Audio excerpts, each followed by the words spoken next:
turabashimiye cyane mwese rwose mudahwema gukurikirana ibiganiro byinshi tubagezaho. Sasa mu by'ukuri uyu munsi tujye kurebera hamwe aya ma Excavator'S akora imirimo itandukanye yo mu mazi, ariko n'ubundi bwoko bwa Excavator'S, izi mashini nyine zigenda zikora zigacukura, ariko zo zikaba zikora imirimo yo mu mazi, cyangwa se mu magambo zo zigacukura ahantu mu mazi, cyangwa se rimwe na rimwe zikazzacukura ahantu mu biyaga cyangwa se no mu nyanja bibaye ngombwa. Ni ukuvuga ngo icyo bita ni Excavator'S rwose ni imashini zikora cyane akazi gakomeye cyane. Sasa muri Excavator'S zikora no mu mazi bitewe n'ubwoko bwazo. Aha rero niho hakoreshwa nyine amoko yihariye, harimo nkitwa ngo ni amphibious excavator cyangwa se icyo bita ni floating excavators. Ni ukuvuga ngo rero uko rero zikora n'ukuntu n'imirimo iri mu bwoko bugiye butandukanye zigenda zikora. Ni ukuvuga ngo reka dore kwiyambere hari iyo bita ni amphibious excavator, ni imashini z'imigende nyine yitegurwa nyine ku buryo ishobora nyine kongerwamo amazi makeya n'ibishanga. Ifite rero icyo bita ni ponton, ibyo bita ni pontons, nyine urudodo runini nyine rwifitemo ububiko bwa air bituma nyine imashini itabasha kuruhama. Ikoreshwa sasa mu bishanga, ibiyaga, imiyoboro y'amazi n'ahandi hari ubutaka butose, cyangwa se ahandi hantu hashobora kuba hari nk'isayo nyine kari bwa butaka bworoshye. Sasa muri rero ikorite sasa muri hari reka tuve ku kintu cyitwa ni cyo bita pontons. Nuko pontons rero zituma nyine imashini isigara hejuru y'amazi, cyo bita ni arm bucket, bikoreshwa nyine mu gucukura mu mazi, nyine gukuramo ibyondo no gusukura imiyoboro y'amazi no gukuramo isayo.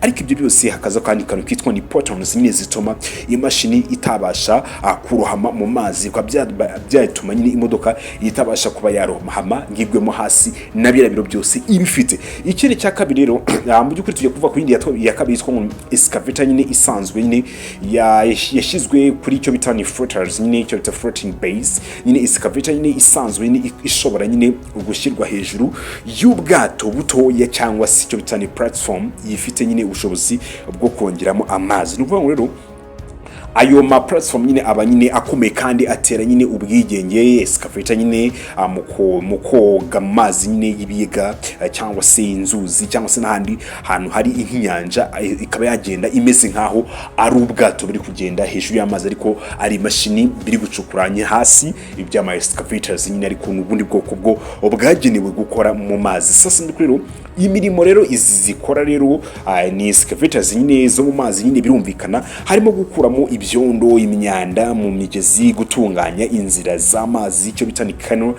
dredging, hakazamo gucukura imiyoboro y'amazi, icyo bita drainage channels, hakazamo kwagura imigezi nyine yafunzwe, hakazamo no gufasha rero mu kubaka nyine imiyoboro y'amazi n'inkuta z'iki zazi nkuta nyinshi bagenda bacukuramo nk'iyo kenshi na kenshi nk'iyo bashaka kugenda bubaka ibiraro. Ni ukuvuga ngo rero ikitonde ugomba kumenya burya nuko zikenera abayobozi babizi cyangwa se babizobereyemo, kuko burya gukora mu mazi nyine biraguye kandi bikeneye gukurikiza umutekano, kuko burya rimwe na rimwe iyo bigenze nabi burya ashobora kuvuga ikindi kibazo, cyangwa se hakaba hazamo n'izindi mpanuka zindi. Niyo mpamvu ari byiza ko zikoreshwa n'abahanga mu kuzikoresha. Mu by'ukuri rero zihenda kurusha izisanzwe rero, kuko burya izi Excavator'S zo ziba zihenze cyane kurusha izisanzwe, kubera ko ibikoresho byazo biba byihariye cyane, kandi aba ari ibikoresho bigaragaza ko ari bimwe mu bikoresho bigoye no kuba byahita biboneka. Sasa rero mu gusoza icyo nakubwira nuko burya izi Excavator'S zikora mu mazi ni